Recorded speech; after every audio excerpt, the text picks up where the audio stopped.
Hello guys, you are very warm welcome to our channel PL story teller. और guys आज मैं आपके साथ आर शेयर्ड ओमेगा का नेक्स्ट पार्ट लेके आई हूँ। सॉरी गाइस, कल मैं अपडेट नहीं कर पाई थी क्योंकि एक मेरे बहुत क्लोज रिलेटिव की कल डेथ हो गई थी, जिसकी वजह से मैं रिकॉर्ड तो करना चाहती थी बट मेरे माइंड में कुछ आ ही नहीं रहा था। मतलब कोई ऐसा घर में हादसा हो जाए तो इंसान को थोड़ा रिकवर होने में टाइम लगता है। बट मैंने कोशिश की कि मैं आप लोगों के साथ अपडेट करूं। जैसे कि पिछले महीनों में मैंने बहुत सारी छुट्टी ली थी, तो मैं कोशिश करूंगी कि इस महीने में मैं कम से कम छुट्टी लूं। तो चलिए आज के पार्ट को हम आप लोगों के साथ शेयर करते हैं। यहाँ पर जो हमारा वेव ओशन था ना, वो नेक्स्ट डे उठता है। वो बहुत रिफ्रेशिंग फील कर रहा था।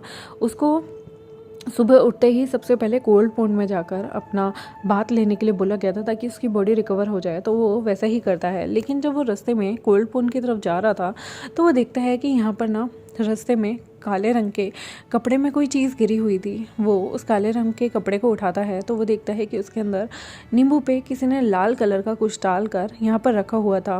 विंग इस चीज़ को देखकर अजीब सा फील करता है। उस नींबू को उठाता है, उसमें सुइयाँ चुभी हुई थी, उसे देखने लगता है।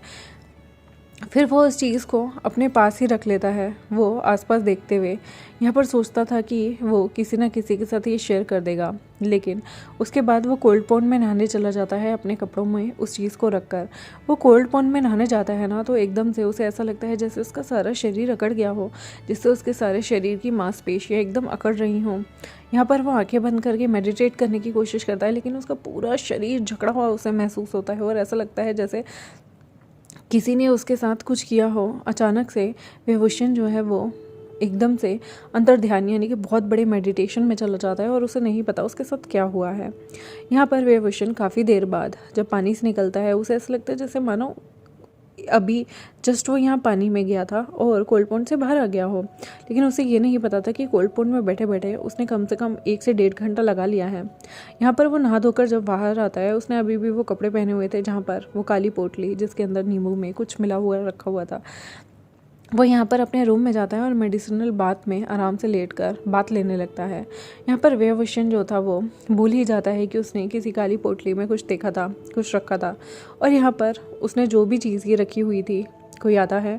वेवोशन बहुत ज़्यादा अपने आप को क्लीन करने में बिजी होता है कि तभी उसके कपड़ों में से वो काली पोटली कोई निकाल कर ले जाता है।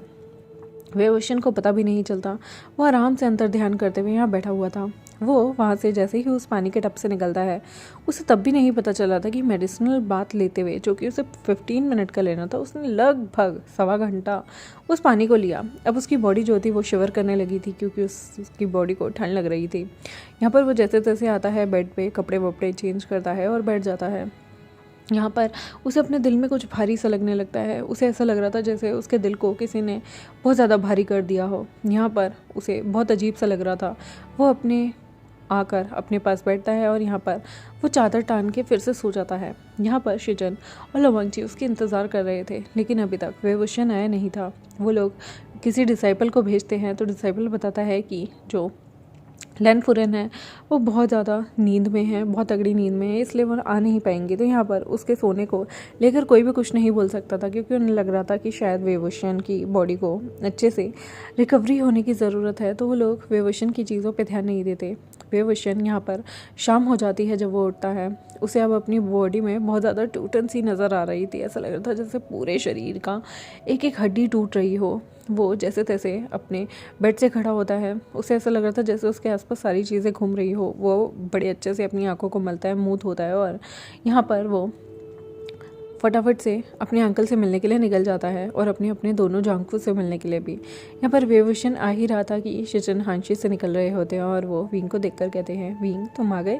विंग कहता है पता नहीं क्या हुआ था, मैं इतनी देर तक सोता रहा, मुझे पता ही नहीं चला। यहाँ पर वो बड़े प्यार से कहते हैं कोई बात नहीं, शायद तुम थक गए होगे, तुम्हें आराम की ज़रूरत होगी, कोई बात नहीं। यहाँ पर वो देखता है कि वांगची भी दूसरी साइड से आ रहा था। वो वांगची को भी बहुत प्यारी सी ब्राइट सी स्माइल करता है। लेकिन जैसे ही वो वांगची को देख के स्माइल करता है ना, उसके दिल में एकदम से ज़ोर से अकड़न सी पैदा हो गई थी। विंग जो है अपने दिल पे हाथ रखता है और एकदम से ज़ोर से चिल्लाता है। यहाँ पर जेवजन और वांगची दोनों डर जाते हैं और भागकर विंग के पास जाते हैं। वो विंग से पूछते हैं क्या हुआ। विंग को पहले तो 2 मिनट बहुत दर्द होता है, बहुत दर्द। वो उसे जैसे ही हॉस्पिटल लेके जा रहे होते हैं तब विंग एकदम ठीक हो जाता है और कहता है यहाँ पर कि अब मैं ठीक हूँ, मुझे वापस ले जाओ। यहाँ पर वो पूछते हैं कि एक बार डॉक्टर को दिखा लेते हैं, तुम में क्या हुआ था। डॉक्टर यहाँ पर विंग को देखता है और वो विंग को कहता है इसकी हालत तो एकदम नॉर्मल है, शायद हो सकता है ज़्यादा सोने की वजह से कोई दिक्कत आ गई हो, कोई बात नहीं, अगर आप रिलैक्स होंगे, क्या पता कोई मसल खिंच गई हो। यहाँ पर वो विंग को एग्जामिन करते हैं लेकिन उन्हें कुछ भी फ़र्क नहीं पता चलता क्योंकि विंग की बॉडी में कोई फ़र्क पता ही नहीं चल रहा था।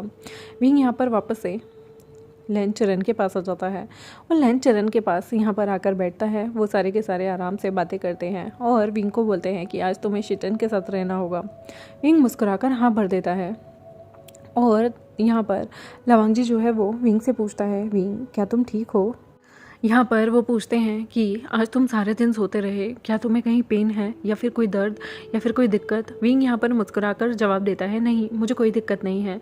यहाँ पर विंग जो है वो उस दिन हमारे लैनशिचन के साथ रूम में चला जाता है। लैनशिचन और विंग के बीच में इंटीमेसी होने ही वाली होती है कि विंग अचानक से यहाँ पर लैनशिचन को मना कर देता है कि उसका मूड नहीं है और अपनी फुरन के मना करने पर लैनशिचन आगे भी नहीं बढ़ते बल्कि उसके साइड में ही उसे हक करके सो जाते हैं। विंग यहाँ पर आराम से जब लैनशिचन सो जाते हैं तो अपनी कच्ची नींदों में उठता है और उसके बाद लैनशिचन को बहुत देर तक घूर कर देखता ही रहता है। बहुत देर तक वो घूर घूर कर उन्हें देखता ही रहता है और अचानक से उसे नींद आती है और वो लैनशिचन के ऊपर ही सिर रख के सो जाता है। यहाँ पर नेक्स्ट डे होता है। लैनशिचन और विंग के बीच में कोई इंटीमेसी नहीं हुई थी लेकिन इसका मतलब ये नहीं है कि अगली रात उसे लैनशिचन के साथ इंटीमेसी करनी ही होगी। पर भाई को एक एक रात दी जाएगी जिसमें अगर वो इंटीमेसी करेंगे या फिर सिर्फ कडल करके सोना चाहेंगे या फिर एक दूसरे के साथ सिर्फ समय बिताना चाहेंगे, वो उन पे निर्भर करता है। अगली रात सुबह होती है। यहाँ पर विंग जो था वो मस्ती से इधर उधर घूम रहा था, कोल्ड पोन जा रहा था। विंग जब आगे चल रहा होता है तो विंग को यहाँ पर एक अजीब सी लोहे की चीज़ मिलती है। वो उस लोहे की चीज़ को हाथ लगाता है जिसमें से काला धुआं निकल रहा था। विंग जो है उस चीज़ को बड़ी हैरानी से देखने लगता है और इधर उधर देखने लगता है लेकिन तभी की तभी वो चीज़ अचानक से विंग के माथे पर आकर लगती है और विंग के बॉडी के अंदर समा जाती है। विंग जो है वो एकदम से थोड़ा सा झंझोड़ जाता है लेकिन उसके बाद जब वो आंखें खोलता है तो उसकी आंखें बिल्कुल लाल कलर की हो गई थी और फिर विंग अपनी आंखें को बंद करता है तो विंग की आंखें नॉर्मल कलर की थी। विंग यहाँ पर एक इविल सी स्माइल देता है और आगे चलता है। यहाँ पर वो जब आगे चल रहा होता है तो जेवोजुन उसे टकरा जाते हैं और कहते हैं, विंग चलो खाना खाने चलते हैं। विंग कहता है, अभी नहीं, मैं सोच रहा हूँ कि मैं माउंटेन्स के पास चला जाऊँ, मैं वहाँ पर थोड़ा वक्त बिताना चाहता हूँ अकेले में। जेवोजुन विंग को कुछ भी नहीं कहते और विंग यहाँ पर माउंटेन्स की तरफ जाता है। वो जैसे ही माउंटेन्स की तरफ जाता है एक पेड़ को पकड़ता है। उस पेड़ पर बैठकर वो अपनी बांसुरी निकालता है, अपनी फ्लूट को बजाने लगता है। यहाँ पर वो जैसे ही अपनी फ्लूट को बजाता है विंग एक बेसुरा ताल बजाता है जिसकी वजह से यहाँ पूरे क्लाउड ड्रेसेस में जब वो अपनी बांसुरी बजा रहा था वो धीरे धीरे पहले सॉफ्ट म्यूज़िक और उसके बाद उसने इतना हार्श म्यूज़िक बजाया था कि सबके कानों में दर्द होने लग गया था।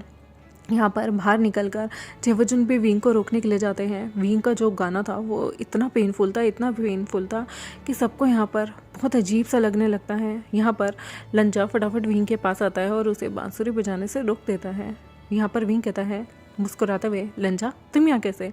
लंजा कहता है, तुम ये कौन सी धुन बजा रहे थे विंग, ये सबको बहुत ज़्यादा चुभ रही थी, क्या तुम्हें नहीं पता चला। विंग कहता है, ओह मैं तो नई धुन का इजाद कर रहा था, ये धुन सच में ऐसी है क्या, मुझे नहीं पता था कि ये धुन दूसरों को नुकसान पहुंचा रही है। आई एम सॉरी, क्या मैं क्लिनजिंग म्यूज़िक बजाऊं ताकि सबको जिसने ये सुना है उसको थोड़ी सी राहत मिले। यहाँ पर लंजा कहता है, तुम क्लिनजिंग म्यूज़िक बजाओ, मैं तुम्हारे साथ साथ क्यूचिन भी बजाता हूँ, शायद सबको नॉर्मल मिले। यहाँ पर शिचन भी आते हैं और शिचन यहाँ पर जब देखते हैं कि वो लोग क्लिनजिंग म्यूज़िक बजा रहे हैं तो वो भी अपनी फ्लूट निकाल के क्लिनजिंग म्यूज़िक इन तीनों ने मिलकर बजाया ताकि जिन जिन लोगों को यहाँ पर इरिटेशन हुई थी और उन्हें थोड़ा सा नुकसान पहुँचा था उस धुन की वजह से, वो थोड़ा काम डाउन हो जाएँ, थोड़ी शांति मिले। और यहाँ पर वो लोग जब बजाते हैं तो सारे क्लाउड ड्रेसेस में जिन जिन लोगों को बहुत अजीब सा फील हो रहा था, वियर्ड सा हो रहा था, बिल्कुल ऐसा लग रहा था जैसे अंदर से खून की उल्टी हो जाएगी, बिल्कुल ऐसी फीलिंग आ रही थी, वो लोग थोड़ा नॉर्मल हो जाते हैं।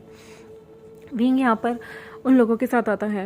आज वो लोग उन लोगों के साथ खाने जाता है और फिर उन लोगों ने विंग को कुछ क्लासेस असाइन कर दी थी, जिस तरह से वांगची को कुछ बच्चों को पढ़ाना था। बाकी चीज़ों की देख रेख यहाँ पर सेक लीडर होने के नाते शिचन को करनी थी, क्लासेस भी लेनी थी, बाकी चीज़ों को डील भी करना था। शिचन यहाँ पर अपने अंकल को ज़्यादा चीज़ों पे कहीं ना कहीं वो उन्हें थोड़ी राहत देना चाहते थे, रिटायर एक तरह से करना चाहते थे कि वो बस सिर्फ देखभाल करें। लेकिन अंकल चिरन इस चीज़ के लिए मानते नहीं हैं। वो थोड़ी बहुत क्लासेस भी लेते हैं, थोड़े बहुत ऑफिशियल वर्क में भी रहते हैं और सेक्रेटरीज लीडर्स की मीटिंग में भी वो कहीं ना कहीं शामिल होना चाहते थे। यहाँ पर विंग जो है वो उसे क्लास असाइन की जाती है। वो क्लास में सारे बच्चों को पढ़ाने के लिए जाता है, लेकिन वो बच्चों को जब पढ़ाने जाता है तो वो सारे बच्चों को यहाँ पर देखता है कौन कैसा है और कौन नहीं। जितने भी शैतान बच्चे होते हैं विंग उन लोगों को एक साइड बैठा देता है और जितने भी अच्छे बच्चे हैं उन लोगों को एक साइड। विंग उन लोगों को पढ़ने के लिए एक ऐसी बुक देता है जो कि ऑलरेडी फॉरबिडन एरिया से रखी हुई थी। वो उन लोगों को वो बुक निकालता है और उस मंत्र को प्रैक्टिस करने के लिए कहता है। विंग यहाँ पर सबको देखता है, जब सब पढ़ रहे होते हैं तो वो एकदम से आगे आता है, उसकी आंखें लाल होती हैं और उसके चेहरे पे एक इविल स्माइल आ जाती है। यहाँ पर विंग दोबारा से अपने सेंसेस में आता है और वो नॉर्मल बिहेव करता है। उसके बाद यहाँ पर रात में आज उसका वांगची के साथ सोने का टाइम आता है। वो वांगची की जिंगशी में जाता है। जिंगशी में जब वो जाता है ना तो वांगची उसे पीछे से आके हक कर लेता है। विंग यहाँ पर जब देखता है कि वांगची उसे हक कर रहा है तो वो वांगची के सामने कहता है, वांगची लंजा, क्या आज रात तुम मुझे आराम करने दे सकते हो? कल जेवजुन ने मुझ पर बिल्कुल भी मर्जी नहीं दिखाई थी, इसलिए मैं थोड़ा आराम करना चाहता हूँ। क्या तुम बुरा तो नहीं मानोगे? वो यहाँ लंजा के गाल पकड़कर उसके सामने उसके भाई की तारीफ़ें ऐसे कर रहा था कि उसके भाई ने उसे सोने ही नहीं दिया। लंजा को यहाँ पर ये चीज़ बहुत फील होती है कि उसके ब्रदर की वजह से आज उसकी टर्न यहाँ पर ख़राब हो रही थी, लेकिन वो कुछ रिएक्ट नहीं करता क्योंकि वो विंग के शरीर पे ज़्यादा बोझा नहीं डालना चाहता। उसे पता है विंग थोड़ा बहुत फ्रेजाइल भी है और एक ओमेगा की बॉडी इतना कुछ एक अल्फ़ा की इतनी ब्रूटल तरीके से चीज़ें नहीं झेल सकती। यहाँ पर विंग जो है वो आराम से वांगची के पास लेटता है और कहता है, कल जेवजुन ने मुझ पर मर्सी ही नहीं की। मैं बहुत देर तक कहता रहा पर जेवजुन ने मर्सी नहीं की। मुझे लगा शायद आज तुम भी मुझे नहीं समझोगे। लंजा, मैं तुमसे बहुत प्यार करता हूँ। जेवजुन बहुत कठोर है मेरे साथ। वह यहाँ पर मुस्कुराता है, उसकी आंखें फिर से लाल हो जाती हैं और वो लंजा के सीने पे सिर रखकर जान जान कर उसे उसके भाई के खिलाफ भड़काने लगता है और कहता है, लंजा, मैं तो बस तुमसे ही प्यार करता हूँ। मुझे ऐसा लगता है कि शायद जेवजुन मेरे साथ बहुत सख्त हो रहे हैं। लंजा, आई लव यू। और वह लंजा की चिपट जाता है। यहाँ पर लंजा को बहुत बुरा लगता है कि उसके ब्रदर ने विंग के साथ इतना बुरा बिहेवियर रखा है, क्योंकि लंजा ने हमेशा चाहा है कि विंग को बेस्ट में से बेस्ट मिला जाए। और यहाँ पर अगर विंग के साथ ऐसा हो रहा है तो ऑब्वियसली बात है, स्वाभाविक बात है कि लंजा को गुस्सा आना बिल्कुल तय है। और लंजा का गुस्सा आ भी रहा था। वो गुस्से में अपनी मुट्ठी बंद कर लेता है, लेकिन वो मन में सोचता है कि इस बारे में वो अपने ब्रदर से ज़रूर बात करेगा। और नेक्स्ट डे विंग मज़े से उन दोनों से अलग होकर उस दिन वो जेंशियल रूम में रहने के लिए पूछता है और यहाँ पर दोनों के दोनों भाई जेंशियल रूम में उसे रहने के लिए हाँ भर देते हैं, क्योंकि शिचन को लगता है शायद वांगची के साथ उसने एक अच्छी रात बिताई होगी, इसलिए विंग को आज जेंशियल रूम में थकान दूर करने के लिए चाहिए। और वांगची को लगता है कि उसके ब्रदर ने शायद विंग के साथ बहुत ज़्यादा कठोर तरीके से चीज़ों को किया होगा कि यहाँ पर विंग को 2 दिन का ऑफ लेना पड़ रहा है। यहाँ पर वो कुछ नहीं बोलता अपने ब्रदर के सामने और विंग भी यहाँ पर जानबूझकर उन दोनों ब्रदर के साथ में ही था कि इन दोनों को मौका न मिले एक दूसरे से बात करने का। और उसकी जब वो उन दोनों भाइयों को छोड़कर जाता है तो उसके चेहरे पे इविल स्माइल आ गई थी। यहाँ पर वांगची अपने ब्रदर से कहता है, ब्रदर मुझे कुछ बात करनी है। उसके ब्रदर कहते हैं वांगची बोलो। वांगची कहता है, ब्रदर आप विंग के साथ ज़्यादा हार्श मत होइएगा। उसके ब्रदर कहते हैं, ऑफ कोर्स वांगची, मैं उसके साथ हार्श क्यों होऊंगा? वो हमारा ओमेगा है, मैं उससे प्यार करता हूँ, उसकी रिस्पेक्ट करता हूँ। वांगची कहता है, आई होप कि आप अपनी बातों का मान रखेंगे। यहाँ पर वो कहता है, ऑफ कोर्स वांगची, डोंट वरी, जितना तुम्हें वो प्रिय है उतना मुझे भी वो प्रिय है, मेरे लिए भी वो उतना ही मुझसे प्यार करता है और मैं उससे प्यार करता हूँ जितना तुम करते हो। डोंट वरी ब्रदर, तुम्हें सोचने की ज़्यादा ज़रूरत नहीं। वांगची, तुम मेरे छोटे भाई हो और विंग मेरी फुरन है, उसी तरह से वो तुम्हारी भी फुरन है। आई होप जो तुम मुझे समझा रहे हो वो तुम भी ध्यान रखोगे। यहाँ पर शिचन जो है वो जाते हैं, वो इस चीज़ को लाइटली ले लेते हैं और वांगची यहाँ पर सोचता है कि ब्रदर, ऑब्वियसली बात है, हो सकता है ब्रदर रट में हो सकता है ब्रदर ओवर एक्साइटेड हो, इसलिए उन्होंने विंग के साथ ऐसा कर दिया था। यहाँ पर विंग उस रात जानबूझकर जेंशियल हाउस में रुकता है और जेंशियल हाउस में वो खूब मज़े करता है, अकेला रहता है और उसके बाद वो कुछ किताबों को पढ़ता है। यहाँ पर जेंशियल हाउस में रहते रहते वो कुछ इस तरह के धुन जो कि फॉरबिडन एरिया से बुक आई हुई थी उसे निकाल कर उन धुन को प्रैक्टिस करने लगता है। वो मुस्कुराने लगता है। यहाँ पर विंग जिस तरह की धुन को चला रहा था, उसके यहाँ पर पहरा देने के लिए 2 ओमेगा यहाँ पर लेन सेक्ट के थे, जिन डिसाइपल को उसने अपने अधीन कर लिया था, क्योंकि उसकी जो धुन थी वो लोगों को हिप्नोटाइज करके अपने अधीन कर रही थी। वो मुस्कुराता है और उसकी फिर से आंखें लाल हो जाती हैं। यहाँ पर वो मुस्कुराते हुए कहता है, अब सब मेरे मुट्ठी में रहेगा। तुम सब क्या समझते हो, मैं बेवकूफ़ हूँ? तुम लोगों ने प्रोफेसी बहुत गलत की। तुम लोगों ने सोचा कि तुम मुझे पाट दोगे। अगर मैंने तुम्हारे पूरे सेक्ट को तबाह नहीं किया तो मेरा नाम भी वेवोशन नहीं। और वेवोशन मुस्कुराता है ज़ोर ज़ोर से। उसके बाद फिर से उसकी आंखें नॉर्मल हो जाती हैं और वो नॉर्मल रिएक्ट करता है। यहाँ पर वेवोशन जो था वो फिर से अपने पूरे रूम में बहुत अजीब सी चीज़ों को ट्राई करता है और अपनी अजीब सी कुछ चीज़ों को बनाने लगता है। जिस तरह के वो बहुत अजीब अजीब से मंत्र बनाता है, उस तरह के वो बहुत अजीब अजीब से इक्विपमेंट बनाने लगता है। पूरी रात वो यही करता रहता है कि सुबह होते ही वेवोशन जब धूप की किरण उस पर पड़ती है तो वो यहाँ पर एग्जॉस्ट सा दिख रहा था। वो कोल्ड पोन में नहाने जाता है। जब वो नहाने जाता है ना, तो उसे फिर से आज वापसी में आते हुए एक और छोटा सा एक हरे रंग का पत्थर दिखता है। उस पत्थर में से धुआं निकल रहा था। लेकिन जैसे ही उसे अपने बिल्कुल चेहरे के नज़दीक लाके देखने लगता है, वो पूरा का पूरा जो पत्थर था वो अचानक से उसके शरीर में आ जाता है और समा जाता है। विंग अब जैसे ही अपनी आंखें खोलता है तो उसकी आंखें इस वक्त बिल्कुल ब्लैक हो जाती हैं, काले रंग की आंखें जो बिल्कुल किसी को भी डरा दे। उसकी पूरी की पूरी आंखें, जो हमारी आंखों का वाइट पोर्शन होता है, वो भी पूरा ब्लैक हो गया था। और विंग के चेहरे पे एक अजीब सी स्माइल थी और विंग की ये इविल स्माइल उसे और भी ज़्यादा खतरनाक बना रही थी। और फिर से वो अपनी आंखें बंद करता है और नॉर्मल आइज़ में आता है। वो यहाँ पर चलते चलते आता है। वो जब चल के आ रहा था तो 2 डिसाइपल उसे टकरा गए थे। तो विंग यहाँ उन्हें गुस्से से देखता है। वो झुककर उसे माफ़ी मांगते हैं, लेकिन विंग को बहुत गुस्सा आ जाता है और वह कहता है, तुम्हारी इतनी हिम्मत, तुमने मुझे इग्नोर किया और मुझे टक्कर मारी।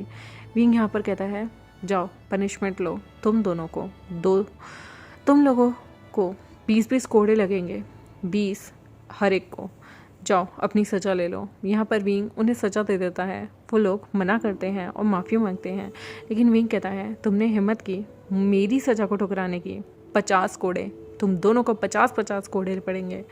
तुम्हारी हिम्मत कैसे हुई लैन फुरेन से टकराने की और मुझे इग्नोर करने की।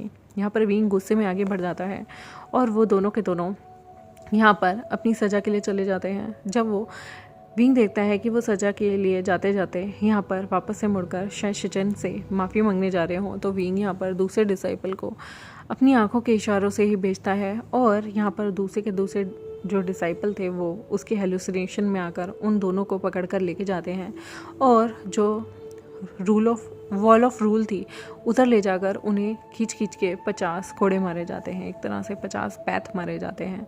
उन दोनों डिसाइपल की खूब धुलाई होती है और जब उनकी अच्छे से धुलाई हो जाती है तो उसके बाद बाकी के लोग उन्हें उनके रूम में छोड़ाते हैं।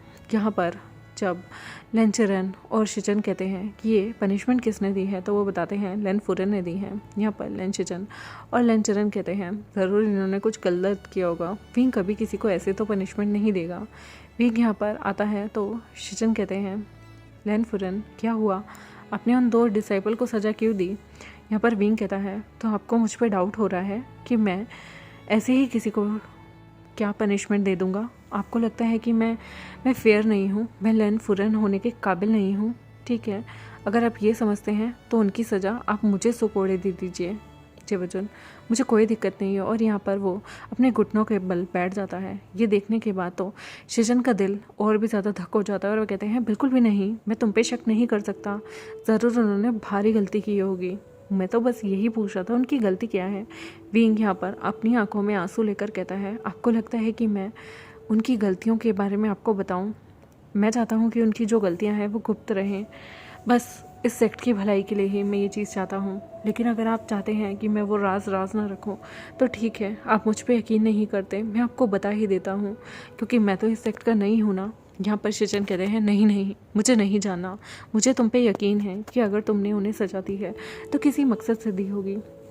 कभी फिर से ये मत सोचना कि मैं तुम पे डाउट कर रहा हूँ, मैं हमेशा से तुमसे प्यार करता आया हूँ और तुमसे ही प्यार करूँगा विंग, डोंट वरी। यहाँ पर विंग उनकी तरफ देखता है। उसकी आंखों में आंसू भरे हुए थे।